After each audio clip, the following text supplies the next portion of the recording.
Hello once again, Super Potters. His name is Aaron, and if you are listening to this, you are his favorite listener. His name's Tommy. That's German for Tommy, but in German. And this is the SuperPod Saga!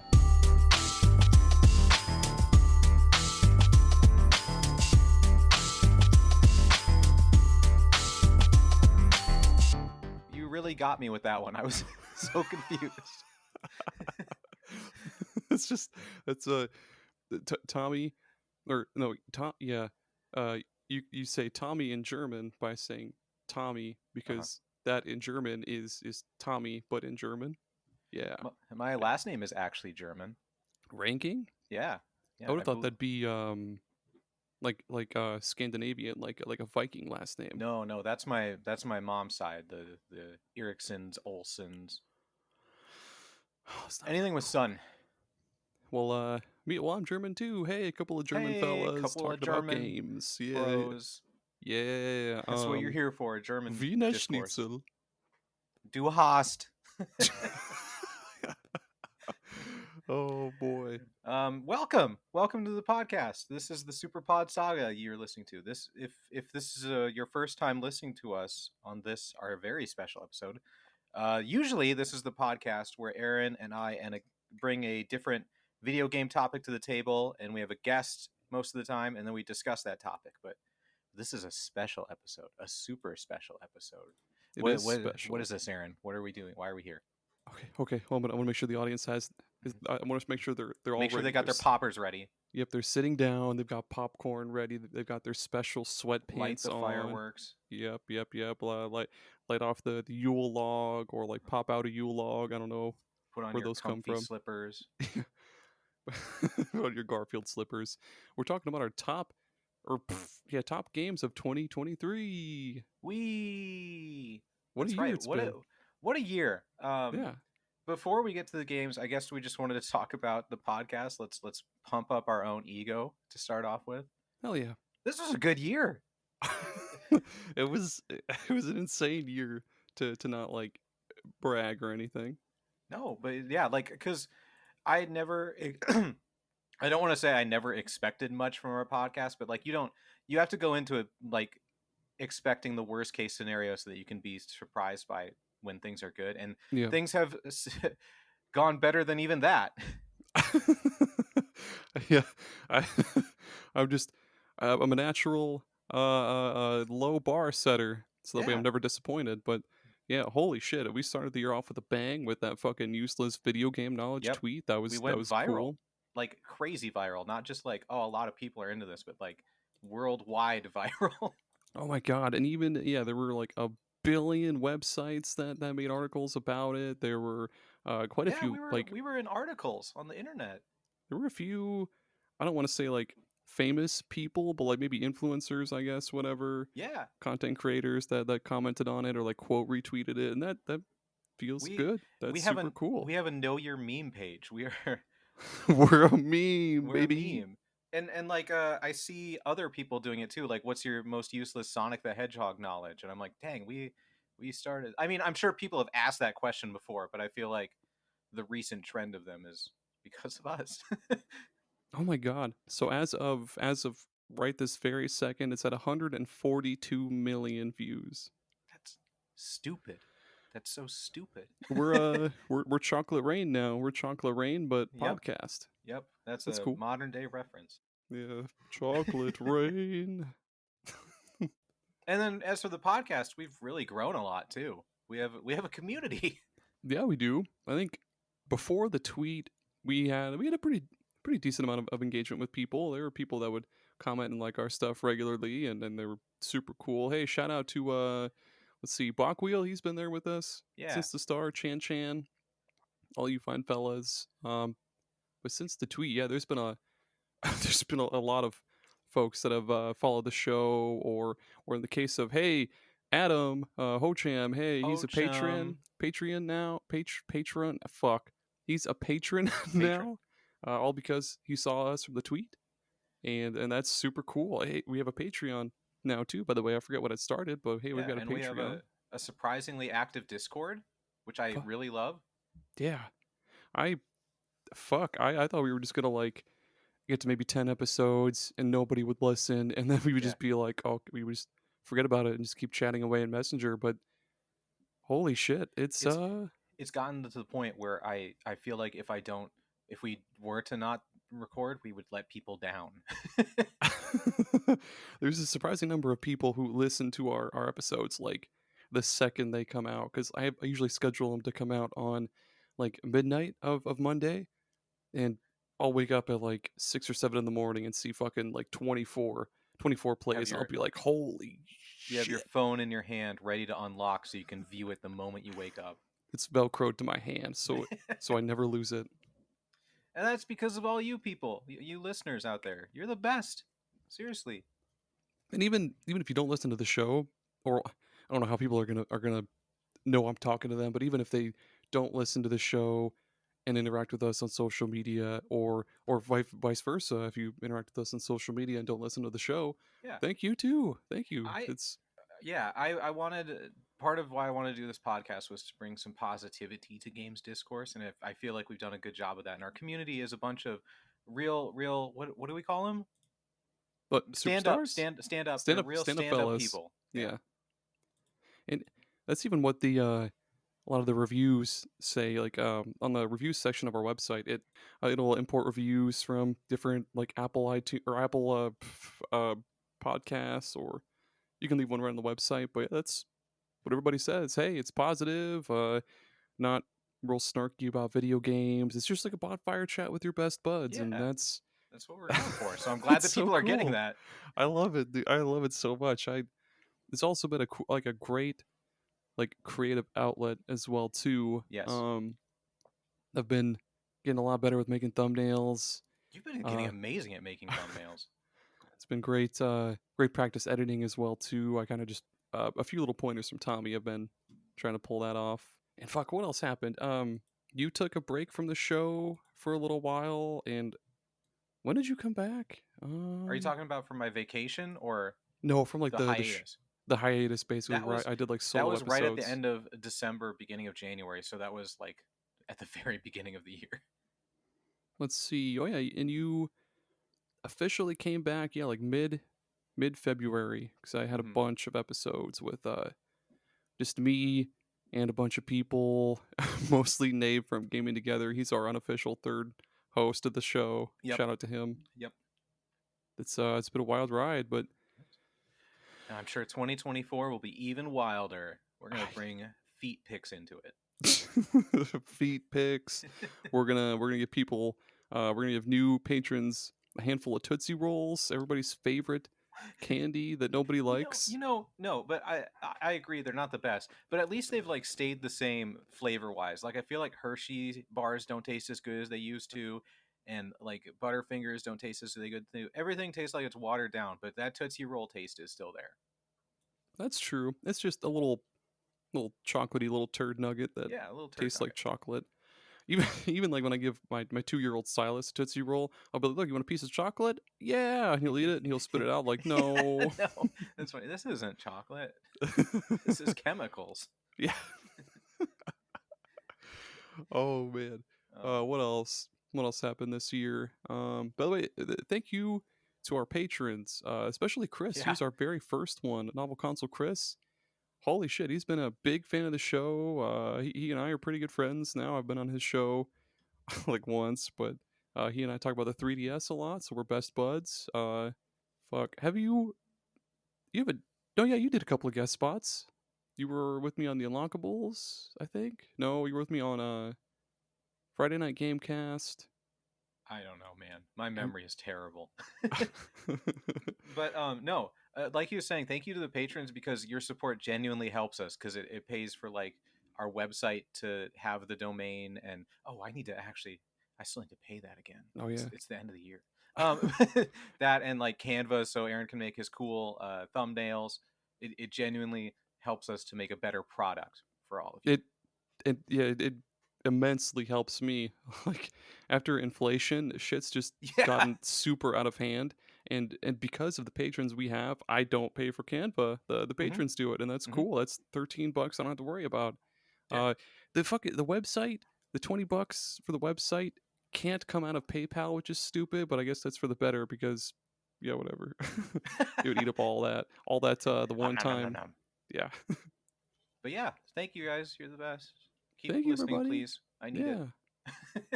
Yeah. Video games, huh? Video games. Yeah, What? What a year.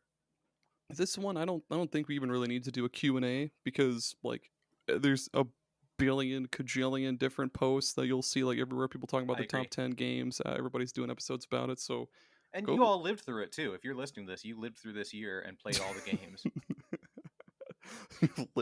I survived 2023 and all I got was this lousy t-shirt. That's good. We need to make a official SuperPod Saga shirt like that. We do. I I survived SuperPod Saga and all I got was this fucking Yes. t-shirt. Yeah, it's been a wild year with great fucking games. It was. I made sure to keep my list as I went throughout the year because, Same. like last year, I didn't play a whole lot of like new games, Mm-hmm. but this year, yeah, I kept a running total of all those that I got. There was a lot of See, great shit. yeah, last year for me was a big dry spell in the first half and then a bunch of bangers at the end. This year is just bangers all year long. There were so many games that I wanted to play and didn't have time for, which sucks, but at the same time is that just speaks to how good this year was. Yeah, you know, it'll keep your backlog good and backed up there for a little while. You're gonna have Yeah, to into call the next year. plumber. Yep, call the Well, plumber, unclog that backlog. unclog Funny it. jokes from this guy. Great jokes. Um, 5-star joke. so I guess should I just read off should I read off the games that I liked but didn't play enough of because there were too many other games? Yeah, you know what? Actually, now that I think about it, I've got a couple of those I can also throw in there. Not Here. necessarily like, no, Mhm. never mind. No, those are honorable mentions. Yeah, Okay. go ahead. Yeah, these are different than honorable mentions. This is a list of games that I like started playing and I liked, but I dropped because there were too many other games to play. Okay. Are are Huh? you also including games that came out not in 2023? Yeah, yeah, games I played. Oh yeah, we should specify that. Okay. For our when we talk about our favorite games of the year, it can be from any time just because sometimes you don't play games the year that they came out, but they're still really good games. Okay, cool. Yeah, if we're doing that then for this section, I've got quite a few that I did like. Yep. I put Yep. like an hour into and then stopped. Yeah, we'll piggyback them. You go first. Okay. I'm just going to list them off. Okay. This is the games I liked but didn't play enough of because there was too many games coming out in 2023. We've got Mass Effect 3, Hi-Fi Rush, Sea of Stars, Phoenix Wright, Ace Attorney, Star Wars Jedi Survivor, which I actually bought the physical disc of, so I really need to play it. BattleBit Remastered, Deep Rock Galactic, EA Sports PGA Oh. Tour, and Death Stranding. Those are all good games that I didn't have enough time to play and put them in my list. Okay. Here's Aaron's. Well, I guess I got this little Anbernic handheld emulator thing, so I thought like, dude, I'm gonna play so Yeah. many retro games. I'm gonna just fuck around and beat like a million cajillion games. But uh, I've played a couple of hours of Banjo Kazooie, Mm. fuck Wild Arms, just a shit ton of Neo Geo games, not for high score heroes. A little bit of the original Paper Mario. Yeah. Uh, fuck, what else? The Goemon games, fucking Bombermans here and there. That's pretty much it. Yeah. Yeah. Yeah, Good games, but maybe in 2024 we'll get around to them. yeah, maybe we'll see. I've played Death Stranding, a bit of Death Stranding for like the past 2 years, but never enough. How many monsters did you slam total in that game? Monsters? I avoid them like the plague. I might I'm like just the in it for the drink. deliveries. What? Oh, I'm an idiot. Uh, Me too. I should have said how many Monster Energy Monster drinks did you Energy slam in drinks. that? Yeah. Uh, at least one. By the way, you know who Add. we Oh, what? I've got one to add to the list. Okay. The finals just came out 2 days ago, so I there's no way I could put it on my list, but I'm going to love this game and I'm going to play it deep into 2024. So look forward to me talking about the finals next year. uh, we also didn't thank the guests that we've had Oh my throughout gosh, yeah, the year. I think last year we had like 2 guests. There was Grant. yeah, There that was my loser. brother-in-law Nova, I who's don't want to also a call him a loser. loser. Okay, he's a loser too. Yeah, he's a loser. I think Bill from Gaming Together was our first like well, Grant's an actual podcaster too, I guess, but like Bill was our first like big guest, Yeah, I I guess. would agree with that. Yeah, yeah. Hey, thanks, Bill. Hey, thanks to all Thanks, of our Bill. other guests too, like the Yes. recurring fellas like Thrak, again, Nave, Jerry, Super Ghost Radio, Jameson. Thank all you guys. Yeah, even if we didn't name you by name, I want to thank you because I know that it's not easy to guest on a podcast. I never have time for it. So for you to take the time to come onto our podcast and be as cool as you are, we really appreciate it. That's right. It's not easy being cheesy. No, but they do it. Yeah, and so do we. We so should we get to it? Should we talk about our honorable mentions? Yeah, let's not keep them waiting any longer. Let's get to this thing. Okay. I believe I started last year. So you Oh get yeah. to start this year. Okay, let's start up at number 10. What about the honorable mentions? Do, do you want to do those closer to number 1, or do you want to get them out of the way right now? I thought they'd go first because they didn't make the top 10. Okay, yeah, that's fine. Okay. Do we just rattle them off? Talk about them a little bit though. Okay. And Uh, like why they were good games but not good enough. okay. My first honorable mention is Sea of Stars. It Mhm. started great. I mean, there's a lot that I don't like about it. First off, the main characters suck. They don't do a whole Oh, lot at all with the two main characters. They're just bland fucking cardboard people that like honestly you could switch their places in like any dialogue section and they would sound the I've heard exact that. same. I've There'd be heard that. there's literally no difference between the two other than in like combat, and it really fucking irks me. The other party members like Sarai, uh, the what the fuck is his name? The kid with one eye, the chef guy. I forget his name. Oh, Gart. Garl, yeah, Garl. Garl. What a name. Garl's Garl's cool. He at least has a fucking personality. Literally everybody else does, I'm, except for the two main characters. you don't have to say it one way or another, but I have a conspiracy theory from playing that game for 2 hours that he's a big bad guy because he just seems like what kind of psychopath is like, "Oh, my friends are going to train. I will wait for them for 10 years." And then he just pops out of a bush when they're up on the path like they've gone through this whole thing. And he's like, "Hey, I was just hanging out in this bush waiting for you." And he's like, "Yeah, I learned so many things while while I waited this fucking what 8 years for you Yeah. guys. I Yeah. learned how to cook, and like And that's it." and they go to the all knowing being thing where they're supposed to train, and girl's like, "I'm here too," and they're like, I mean, usually that's not allowed, but I guess you can. Yeah, he It's just just says it so like that weird. too. He fucking says it like that too. He's like, "Well, you're not supposed to be here, but I'll allow Yeah. it." So I think he's a bad guy. the I got pretty far into the game, and I just stopped playing because other stuff came out. Yeah. And I mean, like the combat's cool. Yeah, it's a lot of basically a Mario RPG. There's a Yeah. lot of the what action commands. You time, uh, I guess blocks to not take damage. Hmm. They have moves where you combine characters like dual text from Chrono Trigger, and that's kind of cool. Uh, each character kind of has their own little element. Like there's Moon Bitch, Sun Dude, uh, Sarai is Poison, other guy is Arcane and shit. It, and the music is great. It's super cool. I learned that it takes place roughly like 1,000 years prior to the game The Messenger, so that's cool. Oh, Um, that is cool. yeah, but I just I don't know, man. It just felt I guess Yeah. slow in Yeah. parts, and I just don't like. There's just not a lot of character development. It's just like the characters are who they are, and like that's it. Except for Garl, he's just like I'm just a dude, and then he becomes like, oh, I'm actually like kind of a god or some shit. I don't know. It's dumb. Yeah. Hey, Sea of Sea Stars. of Stars. Yep. My first honorable mention is Baba Is You. Ooh. This is a game that I played a few years ago on Switch, but I didn't get far enough into it. And this year I found out it was on mobile. So I played it and got much, much, much farther. And unfortunately, the farther stuff isn't as good as the beginning stuff. Um, all the creativity, all the stuff you learn as you're going through the first areas is super amazing.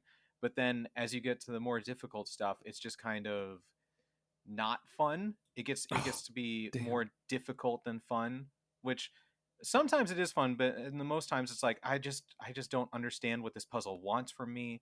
I don't understand what is going on here. And I had to use a hint website a few times, and it was like you'll need to know this stuff for the end game, and it was like you need to be prepared for the end game. This will teach you stuff for the end game, and then I got to what the end game was, and I was like, this doesn't feel like an end game. It's just more levels in a different area. Like it does some fun, cute things, but it's like I was kind of hoping for more game breaking stuff. I guess my hype for Yeah. where it would go, it didn't go as far as I wanted it to. I'm surprised it didn't get like game breaky. Like I guess spoilers for the game Anodyne, but like that game starts off cool and then gets weirder. Like it lets you Hmm. actually break the game and like go out of bounds and shit. I'm surprised Baba Is You didn't do Yeah, something and like that. it does like some little breaky things, but it wasn't as big as I was hoping it would go. Damn. Thanks, Bob, as you My next one is the Resident Evil 4 remake. I blasphemy. I kind of said that like the Burger King foot lettuce guy. Number 13, Burger King foot lettuce. I don't know what you're referencing, but That's a very deep cut. Maybe like two people will get that. um, yeah. So Resident Evil 4 remake. We'll start with what I like about it. It looks great. It Mhm. plays great. It took like the foundation of Resident Evil 4 and put a focus more on like actual, I guess, survival than action, because like original Resident Evil 4 was way more action than anything, and you were always up to your tits in ammo. Like you always Mhm. had ammo, unless maybe you just only used the gun and you never used the kicks or the knife like ever. But yeah, Resident Evil 4 remake. The ammo is way more scarce. The healing items are a lot more scarce as well too, and yeah, it just looks great. It's just kind of more of the same though, like Mhm. same weapons. The story is basically the same. Characters are like the same. Ashley's still fucking annoying. She's less annoying, but she's still fucking annoying. So yeah, it's just more of the same. And like I got maybe halfway through. I forget where I was. I got about like halfway through, and I was like, dude, I played so much of the original Resident Evil 4. Like, I already know what's gonna happen. I don't need to play anymore. I'm just gonna wash my hands of this bitch. Yeah, and that's Done. one of the one where we're getting to the point where the remakes are less necessary to bring it up to modern standards. Yeah, unless they added any fucking thing else to it, like more guns, more attachments. I guess this game doesn't have attachments, but well, no, it does. Yeah, I'm lying. Yeah, just add just a little bit more, because it didn't really add a whole lot. Unless Mm. maybe I'm just stupid and am not remembering things right. Yeah, that's probably the case. Yeah, I'm stupid. And we both are. Mhm. Um, Speaking of my stupid, oh, my second one, and I'm sorry, Aaron. It's Luck Be a Landlord. It didn't make my top 10. oh. It's a good game. It's a unique game. I'm sure you're going to talk more about it. So I'll just say what fell short for me was kind of how it's basically like there are different builds, quote unquote, that you can do, Yeah, and I didn't like having them all thrown at me and the possibility at once. Like, especially playing more of Slay the Spire this year, and where you pick your different character, and that kind of cuts off what kind of builds you can do. I like that more okay, than just having everything all at once. And I beat the whole thing, which is super cool. But it gets to be like formulaic. Like I wasn't playing with like strategy in mind. I was just doing my usual every run. yeah. Like you get it down really really good, and then I was like, oh, I guess this is it then. But it's a good game. Yeah, I'll talk more about it Yeah, later. you'll Yeah, talk yeah, about it yeah, later. Okay. yeah. My next one is, I hate to say it, World of Horror. Oh, really? Um, man, it's great. It is great, but like, so yeah. We'll start with what I like. I love the art style. It's Junji Ito esque. If anybody knows Junji Ito is, he's a horror manga guy. He's done Uzumaki, Kyo, other shit, but everything's yeah creepy and like spooky, and the combat is kind of fun. Um, what I don't like is sometimes it's just kind of a fucking slog, dude. It's a lot Mm. of just like, hey, pick a like you go to your apartment, you pick a mystery, okay. Uh, hey, go to the docks, and you go to the docks, and you hit X to investigate. And investigating is just like watching two characters walk for a few seconds, and then it'll say, "Hey, you found a knife. Oh, but it's got blood. What do you do?" It's like D&D Yeah. almost, or like one of those like question mark things in Slay the Spire where it's like so Mm. and Something so, could happen. yeah, and you have choices, and like D&D, you'll have little skill checks based on like your charisma or some shit, and that's cool, but I wish there was more to the investigation and Hmm. more to like the, I guess, like mystery solving than to just for the game to say go to the docks, and then you go to the docks and you hit X and then everything's done for you. Like that kind of sucks. Yeah. Um where it's a slog is that sometimes the combat fucking sucks. Sometimes it sucks. Sometimes it's great. Sometimes it sucks. It's basically like each action takes a certain amount of time to prepare. So if you're going to do a heavy attack, that takes the most amount of time. If you're going to dodge, it takes the most amount of time. If an enemy just keeps fucking wailing on you, then you're taking damage every single turn because you just want to do some fucking damage to the enemy. Like there's not enough I guess shit on your like action bar. There's not enough, Mm. I guess, time in your action bar for you to prepare a dodge and then attack.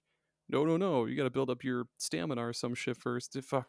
Yeah, the combat just it pissed me off a lot sometimes. Otherwise, it's a great game.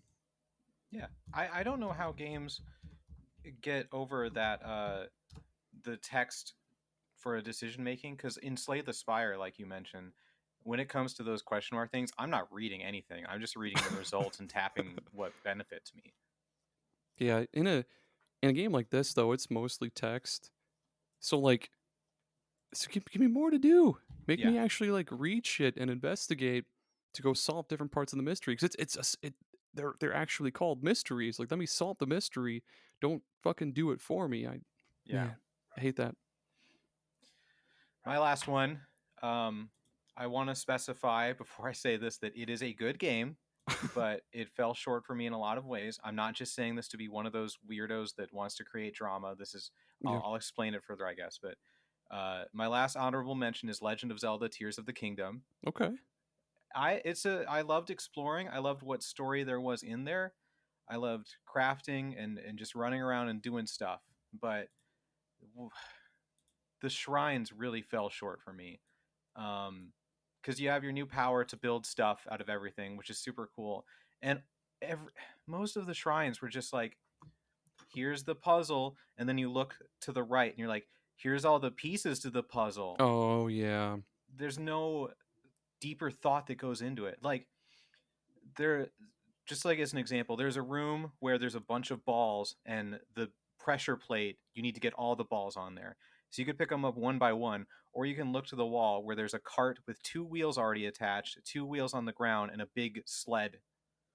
So you just build the sled and push them all onto the thing. You did it. You built the thing that was already there. Or there's another one where there's a pit of balls, and the key or whatever is in the bottom, and above the pit is a spinning thing, and then next to the wall is a bunch of slabs. So you attach the slabs to the spinning thing, and it kicks them all out. You did it. You solved it. It's just like that on repeat. It's just they give you the pieces, and there's no Yeah. problem solving. There's no thought that gets put into it. And that the shrines were my favorite part of Breath of the Wild, so that's why that affected me so much. um, and then the storytelling, it's so weird that like the best parts of the story are discovered by going to the dragon tiers throughout the kingdom, and it's Mhm. story parts in the past. Like there's definitely a story that happens during the game, but it's so drawn out and it just feels so detached. Like after it came out, the developers like, yeah, we came up with all the gameplay stuff and then made sure it was fun, and then we made a story for the game. And you can tell because there's just it just feels like the story is just shoved in there all over the place, and it just felt really light. And yeah, but otherwise it's a good game. Just fell short in a lot of ways for me. Damn. Yeah. I understand that. Well, I'll talk more about that later too. Ooh. That's it for my honorable mentions though. I only Same, had three. same. Okay. So Okay. now we get to the big boys. Okay. Do you want me to start again? Yeah, yeah, yeah. You start. Okay. Number 10. Luck Be a Landlord. Hey. Yeah, yeah. Luck Be a Landlord was the first brand new game of 2023 that I bought when it came out on Steam. Lots of easy achievements. It's just a fun game to just mindlessly fucking Hmm. chug away at when my brain hurts from a day of dealing with stupid assholes at work. I sometimes I just want to play a game where I can just shut my brain off, and the Yep. Luck Be a Landlord is kind of that. It's a little bit of that, and there's also a little bit of strategy, kind of in like the earlier parts of the game, though. Um, yeah, it's just you. What is it?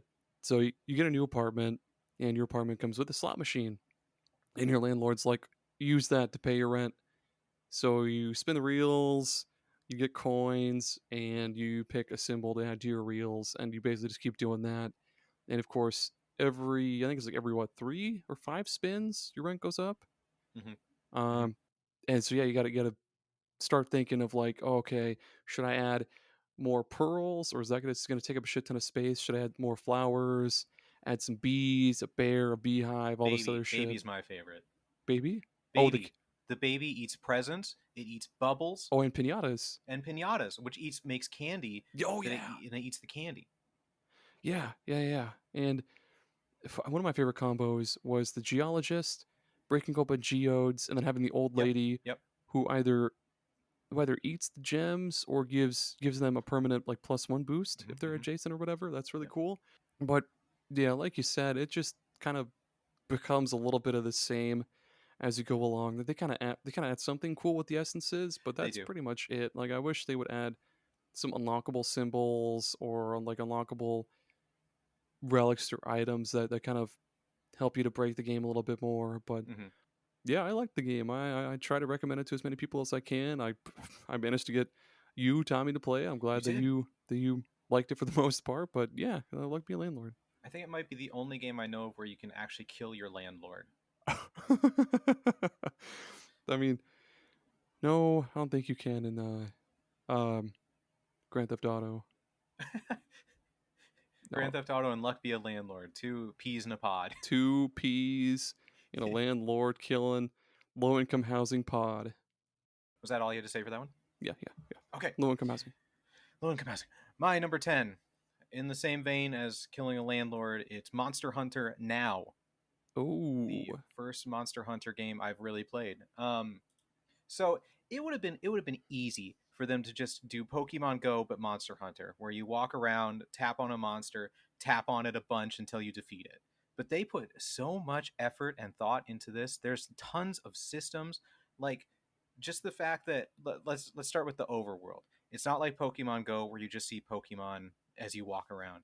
It's when you look at the map, it's like spread out into regions over the actual world. There's like swamps, there's deserts, there's grasslands, that's cool. and different monsters appear in different ones. So you can see like, oh, there's a desert over there. I need to walk over there to get the monsters I need. And like Pokemon Go, they randomly appear. But in Monster Hunter Now, you can see exactly where every monster is because that's how Monster Hunter works, right? You say what monster you want to slay and you go and slay it. So that's Yeah. how they put it in here. There's the Diablos. I need to go over there and get it. Um, the combat is nuts. Like Pokemon Go is just tap tap tap tap tap.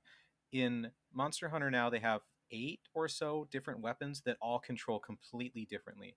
I was a sword and shield guy where you tap and hold the screen to do different combos, and you can swipe back to dodge, and that goes into different combos. There's a bow and arrow, which actually uses the phone's motion if you want to, so you can That's aim it cool. around like that. And there's tons and tons of weapons and armor that you have to, defeat the monsters to collect resources, to upgrade, to get better weapons and armor, to kill stronger monsters. It does that whole thing. And I just can't believe they nailed that in a phone game. Yeah. Um, the reason it's down so far on my list is because the grinding is completely unreasonable. I stopped playing because I went an entire one full calendar month without even upgrading any of my weapons a single in amount God because damn. the drop rates are insanely low.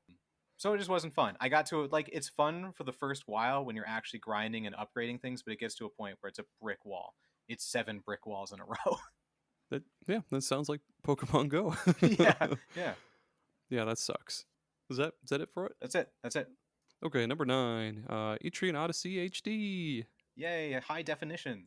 Yeah, for one, I'm so relieved that they were able to bring it to single screen systems, Yeah, non-touch yeah. screen systems, let alone in a way that doesn't suck ass. Anyone that's listened to the show or knows me knows that I really enjoy Etrian Odyssey. There's a lot that I love about it, but Etrian Odyssey HD is essentially it's the first 3 games. You can buy them in a bundle or buy them separately, and they're all in glorious HD. They look a lot crisper, they sound a lot nicer, and it's basically the first 3 games, but they look better and they sound better. Fuck. In the map, so in the original games, you would draw the map as you explore dungeons on your or on the touch screen on the bottom with your stylus and drag and drop icons and draw walls and shit like that. Put stairs here, stairs there.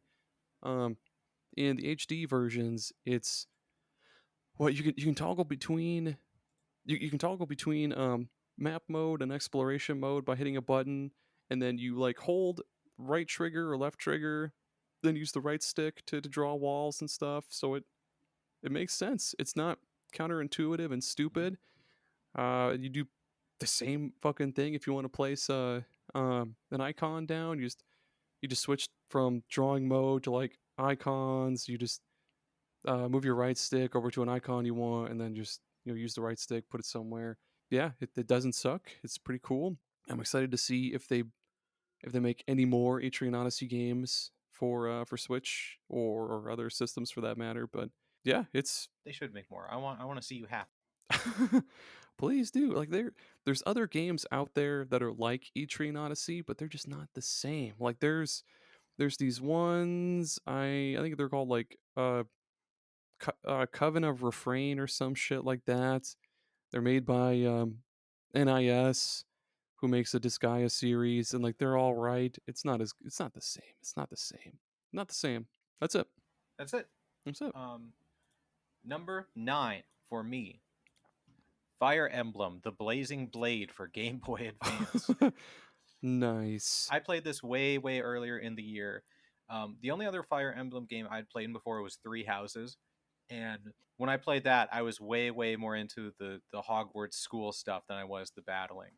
And I just downloaded the Fire Emblem because I was like, let's see what the earliest Fire Emblem was. I was expecting it to be like the most basic Fire Emblem thing with like minimal tactics, minimal strategy, minimal story, and it blew me away with how much was actually in this from the get go. I know there were earlier Mhm. ones in Japan, but this was the first one in America, and the tactics and the strategy and the battles are all so unique. I was stunned that like I thought it was just going to be like, here's your 5 guys on the field, here's their 5 guys, go fight. But Here- there's like Here's your Five Guys burgers and fries. here's your 5 guys burgers and fries.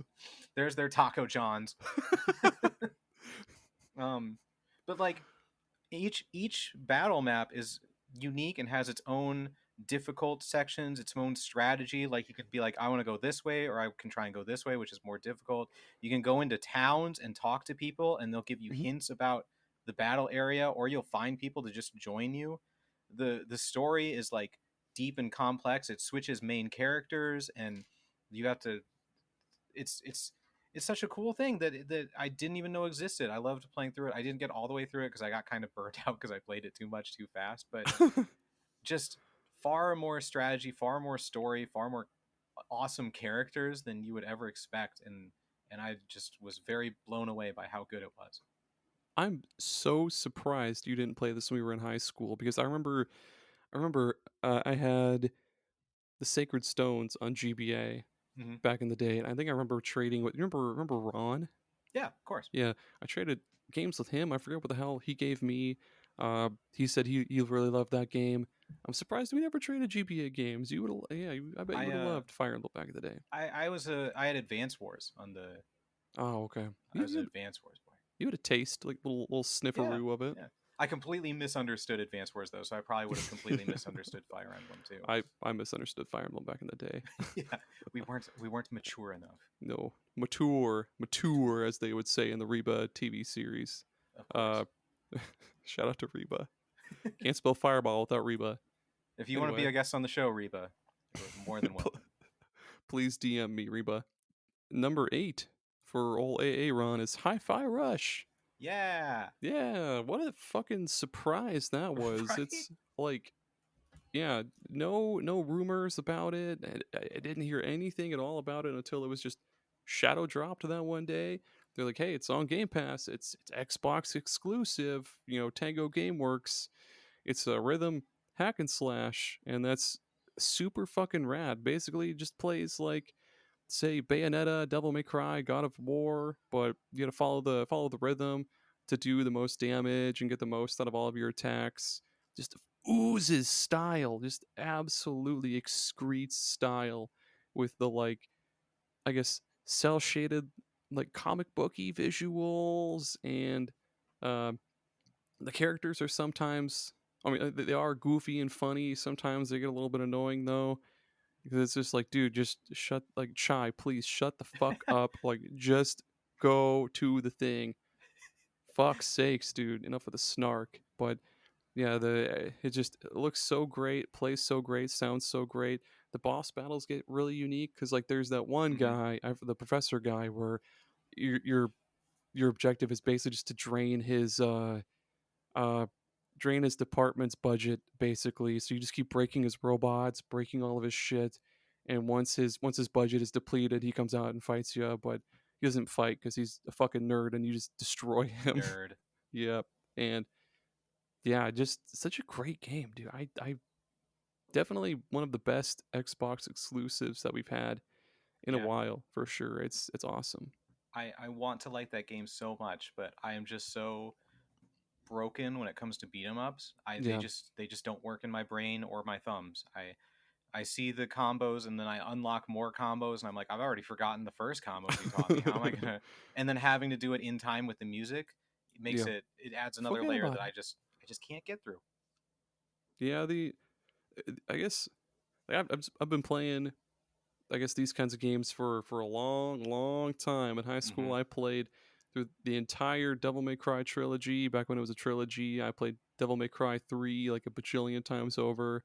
So this one, for the most part, clicked with me. I haven't beaten the game though, unfortunately. I stopped like pretty close to the end. But yeah, I've played enough to say it's great. Like, Yeah, I've beaten maybe like 85% of the game. yeah, good game. That's it. Number 10, 9, 8, 8 for me. Metal Gear Acid. Oh shit. You remember? Remember, Aaron? I played Metal Gear Acid this year. The fucking nonsensical time turn based. Yeah. They took Metal Gear Solid and turned it into a turn-based card deck builder, and they did it in the stupidest, craziest way possible. It's it's something, and I love it. I hate it, and I love it so much. I'm not even gonna try to explain how it works because it's far more complex than you could ever imagine it to be. Because there's time. Each card adds time to your turn, and then you don't get to take your next turn until your time hits 0, and you can only play like 3 cards per turn. I want to say maybe 2. There's no like mana cost or whatever. It's just you play a card and it adds time to your timer. Could you imagine mana in Metal Gear Solid? Like, Yeah, that's been a thing the whole time, and the entire series has just been made canon with Metal Gear yeah, Acid. yeah. Like and like usual, there's a story with cutscenes that are just off the wall and nonsensical, and I had no idea what was going on. At one point, there was 2 solid snakes talking to each other, but one of them is the real one, but they both think they're the real one. It's great. It's great. It's just such a unique thing that I don't know how it even came into existence. And I wanted to beat it so that I could play Metal Gear Acid 2, but it gets really difficult. And the mechanics are so much to overcome. It keeps adding mechanics is the thing too. It keeps adding God mechanics on damn top of it. mechanics. Like where I left off was, oh my gosh, I was in a building. It's a 2-floor building, and throughout the building are soldiers wearing red hats and green hats and blue hats. And so if you wear that same colored hat, they would think that you're one of them. Well, it would increase the odds that they would think you're one of them. It's not guaranteed.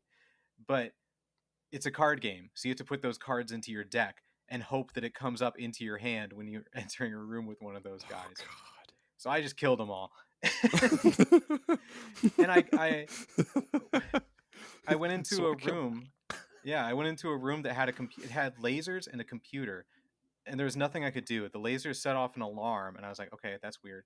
I went all the way to the end of the building, and there was an explodable wall, and I blew it up, went inside, and there was an elevator that I couldn't interact with, and I was like, okay, this is strange. So I went back down to the bottom, which you can't move freely. You have to have cards to move, so you have to use your cards to move, shuffle your deck, use your cards to move. And I got to the first floor, and there was one guy that I missed down in one random room. I killed him, and then it let me do all that other stuff with the computer and the elevator. There's just really weird things where didn't age well or don't make sense. But what a game! What a weird game. That yeah, from what you've sent me in the chat, and then put about in your little you wrote a blog article about that, didn't you? I swear to God, I did a what's our special podcast thing we do? The special side quest. Oh, side quest. Yeah, I that's did right. a That's what side it quest was. where Yeah. I lost my mind, was screaming in my car. Road raging at people. Oh man.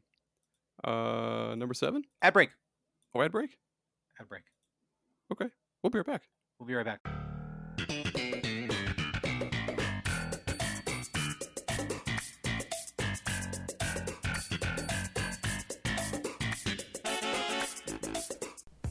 Hey, what's up, Super Potters? Tommy here. I just want to give a big shout out to our patrons. They are all wonderful, stand-up fellows.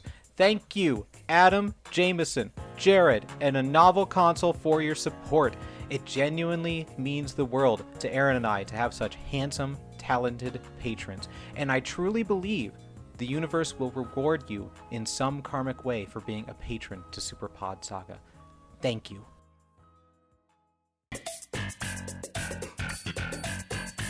If you're a fan of coffee and you're looking for something different, I think we've got just the thing for you. That's Bones Coffee. Bones Coffee is not your usual coffee company. Of course, it's all sugar-free, gluten-free, all that stuff, because it's just coffee, nothing added to it. But they roast each batch of coffee beans to your order, and they've got just a bazillion different flavors to choose from. They've got your usual French vanilla, salted caramel, they've got Irish cream, of course they've got decaf, single origin coffees like Kenya, Guatemala, stuff like that, even what they call high voltage, which is extra strength, extra caffeine. But they have all sorts of other awesome kind of out of the box flavors. They've got ones like cotton candy, maple bacon, and even mint chocolate chip ice cream.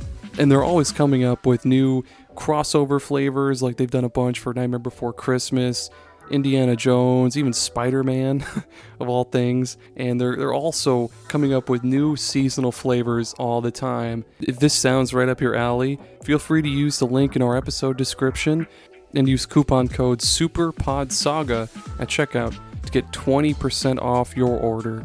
That's SuperPod Saga at checkout to get 20% off your order. And if you're not just in the market for coffee, you can also get some sweet mugs. They've got lots of cool shirts. They've got all sorts of different brewing equipment like French presses, stuff like that. Just head on over to bonescoffee.com, or again, use the link in our episode description and get 20% off. Get yourself a new interesting flavor and spice up your morning routine with Bones Coffee. I really hope you enjoy. I'm a really big fan of it, and I hope you find one that really hooks you. Thank you so much for listening. Have a good one. Hey there, Super Potters. You may be wondering how Aaron and I, bumbling idiots that we are, managed to record, edit, and distribute our world-class podcast, the SuperPod Saga. The answer, dear listeners, is Zencastr. Let me tell you more. It is so easy to record a podcast with Zencastr. Log in using your browser and start recording a high-quality podcast right away. Record studio-quality sound and up to 4K video with your guests. Feel a sense of zen, knowing Zencastr's multi-layered backups ensure you always have your recordings in the highest quality, even if the connection is unstable. It's an all-in-one service! If you have thought about podcasting before and realized that you need a lot of different tools and services, those days are over. With Zencastr's all-in-one podcasting platform, you can create your podcast all in one place and distribute it to Spotify, Apple, and other major destinations. Go to zencastr.com/pricing and use my code SuperPod Saga, and you'll get 30% off your first month of any Zencastr paid plan. I want you to have the same easy experiences I do for all my podcasting and content needs. It's time to share your story.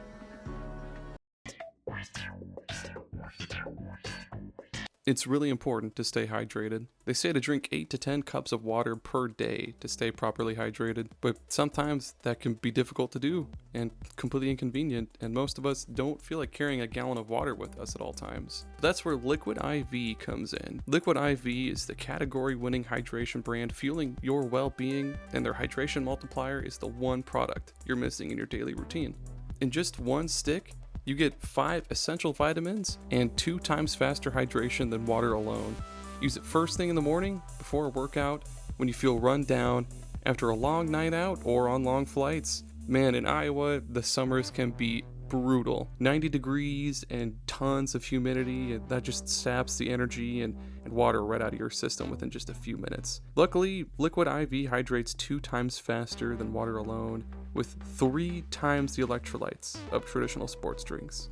It's very important to replace those electrolytes, you know? And I just love how quick and easy it is to use Liquid IV. You just get one packet and a bottle of water, and you just pour that packet into the bottle of water, shake the heck out of it, and bam, you are good to go. Since using Liquid IV, I've felt way more alert, active, and just plain better versus drinking water alone. My favorite flavors to go to are the Yuzu Pineapple Energy Multiplier and the Tropical Punch Hydration Multiplier. I can't get enough of those ones.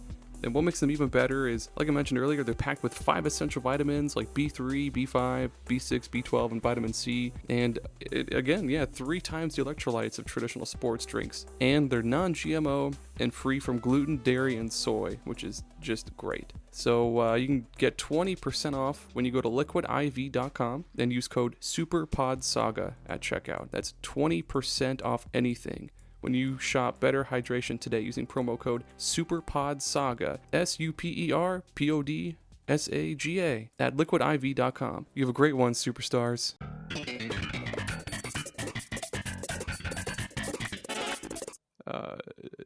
Did you want to do one of your ideas? Yes. Okay, go for it. Hey, Aaron. Yes, Have Tommy. you ever been in a situation where you keep swearing in places where you shouldn't be swearing? All the time. I swear at Chuck E. Cheese. I swear when we're at parent-teacher conferences. I swear all the time. I don't care. Well, I've got a solution for you that's going to help you with those problems. Please. Straight from that episode of SpongeBob. It's a dolphin sound when you swear. Oh, yes.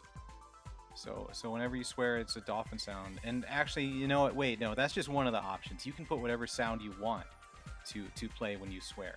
It's a little thing that you put behind you put it in your mouth. It's like it's like a tongue piercing. Ew. and whenever you swear, it takes that and it makes the sound that comes out of your mouth. Like what sound would you want to come out instead of a swear word? The Home Improvement Tim Allen grunt. So like every time I say fuck, it instead goes, I've been testing out the Peter Griffin laugh. Holy Oh my god. Or from King of the Hill where Bobby goes, "That's my purse." Yes, exactly. The options are literally limitless. Use whatever copyrighted material you want. They can't come after you. And just like that episode of SpongeBob, those are sentence enhancers. They'll spice up any kind of conversation no matter where you are. People will be like, hey, remember Aaron from accounting? Like he has home improvement grunt sounds whenever he says shit, or when he says fuck, it makes Mario and Luigi "let's go" sound. Go talk to him, try it out. One of my favorites also is you know when you watch a movie on cable or satellite and they edit it out to a different word? Yeah. It's like that. So like in Happy Gilmore when he says, you know what else would draw a crowd? A golfer with an arm growing out of his face, and it's obviously edited. It's like that. Or like when your boss, or no, not when your boss, when you get like a collect call, it'll be like, you, here is a collect call from your mother. Yeah. It's like- yeah, just like It's a that. really great product. It'll save you money. It'll save you friendships. It might not save you time because you'll be adding way more, Hmm. way longer, I guess, words and more syllables. Thanks. Thanks.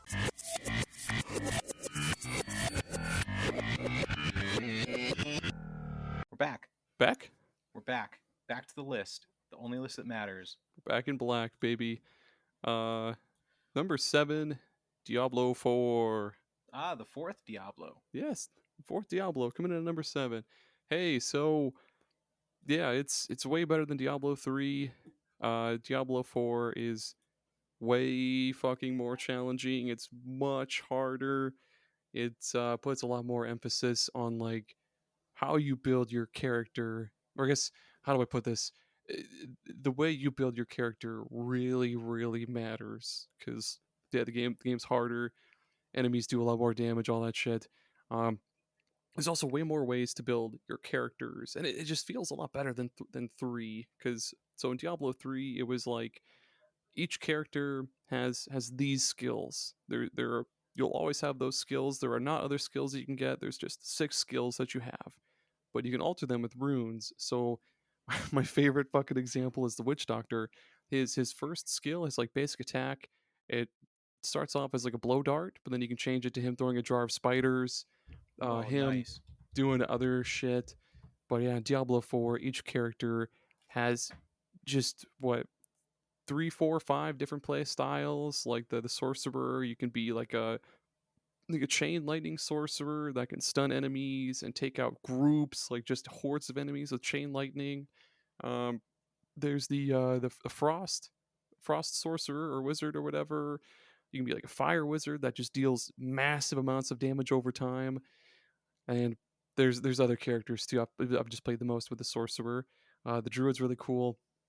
But yeah, the game it's super super rad. It's more like an MMO now because Hmm. again, unlike Diablo 3 where you just play the game over and over. I'm talking about the story. I mean, we play through the story over and over and over, and that's literally all there is to the game. You're just playing through the story again and again and again. Diablo 4 has you. What is it? You once you beat the story, you unlock all the post game shit, and it's just this. Well, I guess the whole game is just this big open world, so you can go whatever and do whatever. Like there's lots of side quests. There's what are called strongholds, which are these like areas of the map that have been taken over by bad guys, and you just go beat them up and take that area over. There's all sorts of cool shit that you can do. But yeah, then there's the post game shit, and that's all the good shit. Hmm. Um, so yeah, it's a great game. What I don't like about it, they're fucking constantly nerfing the best characters. Like this, my fire sorcerer was really good there for a little bit. They nerfed him into the ground, and I stopped playing. And they keep changing shit, and there's a lot of things that do need to be fixed. Like for one, I don't want my entire fucking inventory to be riddled with gems. I don't want to have to go back to my fucking my chest and deposit my gems after every fucking mission or whatever. Like just put them in a separate pouch somewhere. Do something Yeah. with them. Throw them on the Yeah. ground. I don't give a goddamn. But Diablo 4. Diablo 4. Yeah.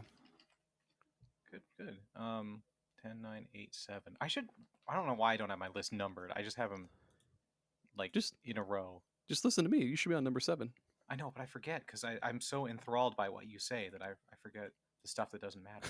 I'll I'll shout it before you do yours. I'll be like 7. Okay, okay. Number 7, and this is a game that I literally just move. I'm still moving my list around because I'm uncertain about things. Before you do that, here's another sitcom reference for you. Uh-huh. I'll shout them out like when Betty White was in that '70s show, and when she's this old, she's Eric's grandmother, and she's shouting at her husband, Eric's grandfather. She's like, "Bert!" I don't want to shout louder than that and wake up my 2-year-old, but uh, I'll shout at you like Betty White. That That's sounds like okay. stupid reference. Just I go. appreciate that. No, I Stupid. appreciate it. I appreciate it. Okay. Number 7. number 7 is Starfield. Yeah, I Um, was hoping this would be on there. yeah, yeah, it is. It man, this game has moved up and down my top 10 list so much as I've been playing it. it is a real roller coaster of a game. There are so many things that Starfield does good, and there are so many things that Starfield does bad. Um, some of the things that I love are the shipbuilding is awesome and fun. Exploring is super fun. I know some people get hung up on the loading screens and how you're not actually traveling between places, but that's fine. I don't need to physically travel between places. I just want to be at the places. Especially when there's so much nothing. Like, Yeah, why would you exactly. want to? I don't know. Yeah, it Yeah. just gets you to the good stuff. The what else is good? There's I like the characters in your crew. I like the story overall. Some of the side missions are super duper fun. I've just wanted a big space game like this where you can just go around and do space stuff for a long time, and so it was nice to have that. Um, Space stuff. yeah, unfortunately, it falls short in a bunch of things. The quests can be extremely hit or miss.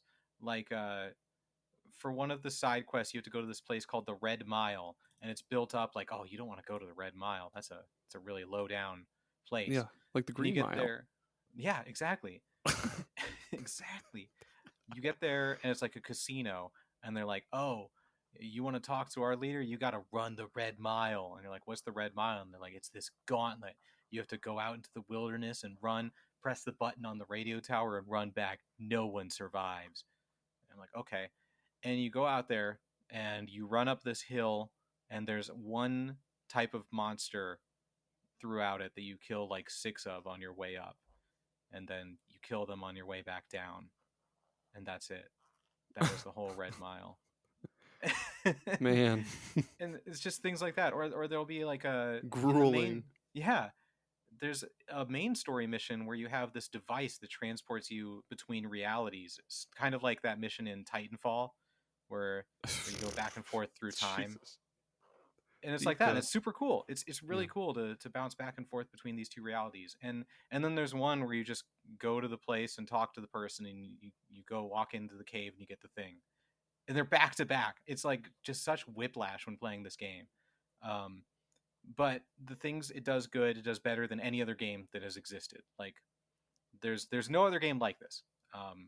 I think that as the years are going to go on, as people discover more and more stuff about it, it's going to become more liked. I know right now it's pretty divisive, but as they add to it, as they fix it, as do the things that they like. That's the thing that kind of bothers me about the discourse about Starfield is people complain about the things they don't like, and I'm like, just don't do it. Like people are like these randomly generated points of interest are so boring. There's nothing to it's lame. And I'm like, just don't do them. I never go to those. I do the story because I want to experience the story. Like it's weird to me because there's so much stuff to do in this game that you can just do whatever you want, and that's what's the most fun in it. Yeah, that's from what I've heard from a lot of people. They compare it. They basically say it's like space Skyrim, pretty much, or like Yeah, space Fallout. But like they say, like it's a bad thing. Like that's, I know. I mean, Fallout pretty much just became like post-apocalypse fucking Elder Scrolls. But I don't know. Yeah. I guess The it's base building in Starfield is real bad though, real bad, oh which is a no, disappointment because that was like my favorite part of Fallout 4 was base building, but in Starfield it's just really bad. I'm putting Nuka-Cola vending machines everywhere, baby. Yeah, you can't. It's for like mining resources. Like you build a Oh, factory basically, and I'm that's like I don't want to. stupid. Yeah, I don't want to do that. Oh, here we All go. done. What? All done. Okay. Okay. Okay. Number 6? Yeah. 6. Number 6. Backpack Hero. Ooh. If you know me, you know I'm a big simp for roguelikes. I'm not afraid of that anymore. I don't give a fuck. I like roguelikes. Yeah. I think they're fun. Yeah. Backpack Hero does a lot of things differently, like a lot of things differently. So it's a dungeon crawler. You go through a dungeon and you basically just like click on rooms you want to go to, and it'll be a battle or a shop or an NPC you talk to, and they'll do something cool, something fun. Like the name suggests, a big part of the game is your backpack. You'll have to basically rearrange shit so that everything fits in there. 'Cause it's like the inventory system in RE4, where it's this Hmm. big Hmm. grid of squares. Certain items will be certain shapes, and you have to line them up so everything fits, because what you have in your backpack is what you use for combat. So you have like certain items will be like an L shape, like a three squares, like a V, pretty much. So most swords will just be like 3 or 4 blocks all together. Shit like that. So shields will be like 4 blocks in a square. Um, and as you defeat enemies, you'll gain more experience. And when you get enough experience, you'll level up, and that lets you add more space to your backpack. Um, and there's also different characters that you can unlock that have different kinds of backpacks as well too. So like the first character you start out as, her name is Purse. That's what she does. Is she has the backpack. When you level up, you can add more space to your backpack. There's a bird character I played as in the demo. I forget what the fuck they did though. I think they could just. Oh yeah, with the bird character, you could add more pockets to your backpack, and the pockets would have like predetermined shapes, and like so it would kind of change your grid a little bit. But yeah, in combat, you have a certain amount of energy. Basically, like say the Spire, you have a certain amount of energy. Different weapons and shields and shit like that use different amounts of energy, or sometimes you have consumables that don't use any energy at all. And items synergize together a lot. Like a lot of things will say, what is it? There's armor that you can get that'll make it so like adjacent weapons or adjacent armor give +1 damage, or have +1 block each turn and shit like that. Then there's a little town building element to it as well too. So when you're in the dungeons doing whatever, your town will basically just generate resources that you'll use to build new buildings, or do what's called research, which is where you just unlock new items and new weapons and armor and shit like that. And Backpack Hero is great. I'm struggling to think of anything that I don't like about it. It could have better music, I guess. But that's pretty much it. It's a good game. I like Backpack Hero. It's on Steam for sure, and I'm pretty sure it's on Switch. That sounds right. Yeah. You know what else is on Switch? Your number six? Number five? Number Yes, five? number 6. 6? Okay. Number 6. WarioWare, Move It. Yeah. I had no anticipation of buying this game this year. We had family over for Thanksgiving, and we were looking through the Switch store, and I was like, "Oh, WarioWare Move It. Let's bet that'll be a fun party game." And it was more than fun. I beat the whole thing that first day that I got it. Me and the family did. I was very surprised because the last WarioWare that came out on Switch was Get It Together, which was Was not what I want in a WarioWare. Yeah, it's pretty mid. They tried something different, which is fine, but Mhm. I want the usual WarioWare, which is what Move It was. It's micro games going faster and faster, and you have like 5 lives or 3 lives or whatever. But adding the moving to it, which shouldn't work as good as it did, was just it took it to another level. Like there's no the way that you don't have to think when you do something where it's just like swing and you're like swing, or it's like pull up and you do a pull up, and it's just so much fun. And playing it with other people doubles the fun because now you got more people doing weird goofy things, and just having everyone looking at the screen and seeing it say lay an egg, and then it's a chicken with Wario's face on it. You have to pump your arms to force an egg out of your butt, and it happens in the span of like 3 seconds, and everyone's just laughing about it. It's so good. But they did more than just made it the basic WarioWare again. They have different multiplayer modes. Like one of them is kind of like a Mario Party Light, where there's a board and you spin dice to go around Mhm. and play micro games after to get points. It's not near. It's just like a plain old board thing. But then it's got another one where like it has modifiers to when you do the micro game, and then everyone votes on how good they did. There's a weird shoot shmup mode where dirty plates come at you from the top of the screen and you have to shoot them with water guns. That's like a Cool. completely separate mode. It's not a micro game. It's like a full mode with levels and bosses. They put a lot more into it than they needed to, and the way that they use the Joy Cons is nuts. They have one where you hold the IR camera aiming at your hand and you play the micro game with your hand. Like it'll show like it'll be like talk, and so you have to flap your hand like you're talking, or um, it'll be like rock paper scissors, and you see your opponent. You have to hold rock paper or scissors with your hand, and the camera sees it. Or there's micro games where you put the Joy Cons on the ground, and that's how you start the game. And there's one where you have to like flip burgers, and you have to actually flip the Joy Con on the ground. Or you have to drop them. You have to make sure you have the straps on, because there's one where like it's like drop your fishing lure in the water and you drop the Joy-Con and then it drops in the game. They just got so insanely creative with everything, and that's all I wanted to. That's it. That's WarioWare. I appreciated your blog post about it too, because yeah, it's really cool that like yeah, with motion controls, not every game needs to have motion controls, but I'm glad that the ones that they the games that they made that do make full use of those motion controls, they do it so well. And in Yes. WarioWare, from what I've heard from you Me. and from you and our friends Fine Time, uh, yeah, that game is fucking great. Yeah. Good on them for making an excellent WarioWare game. Yeah, yeah. Number 5, Tears of the Kingdom. Yay. Yay! So yeah, I'm with you. The the temples or whatever were meh, but I really fucking loved making stupid shit, and it just works. Yes. Like when I first discovered that like the big underground caves, Oh I was yeah. like dude, this is big spookums. Oh, how do I get anywhere? I just made this big fucking monster truck and just cruised across that bitch.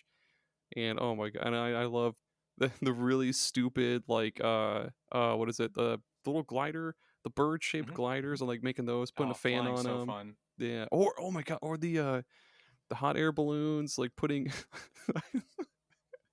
I would put a cart with wheels on the bottom of a hot air balloon, and I would just uh I would throw in one of those fire breathing things, and so the hot air balloon would rise as far as it could go until it ran out of juice, and then my hot air balloon would drop, and if I didn't fall out of that thing, I would hopefully land on the mountain and just roll across the entire world on my little hot air balloon cart. That was great. Uh, yeah, it's just yeah, the temples sucked, but at the same time, like there was a lot more you could do besides the temples. Like there were this shit ton of side quests that gave you cool shit.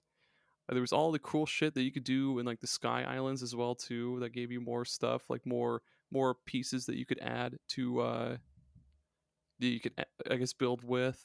Because like you start out with what this like the fan and the Hmm. fire breather and other stuff, but then you get a pot and other stuff that I forget. And yeah, and we said this earlier in our side quest about Breath of the Wild, or not Breath of the Wild, in our side quest about Tears of the Kingdom, but it's like the only possible like way they could have followed up Breath of the Wild in a successful way, I guess, because like Yeah.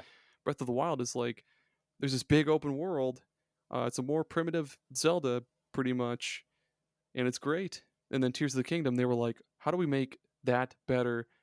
They pointed up at the sky. They were like, this, Yeah. and they were like, yes. And then they basically build shit and fly and shit, and fuck, I'm getting that itch now. I need to go back and beat that fucking I game and play more.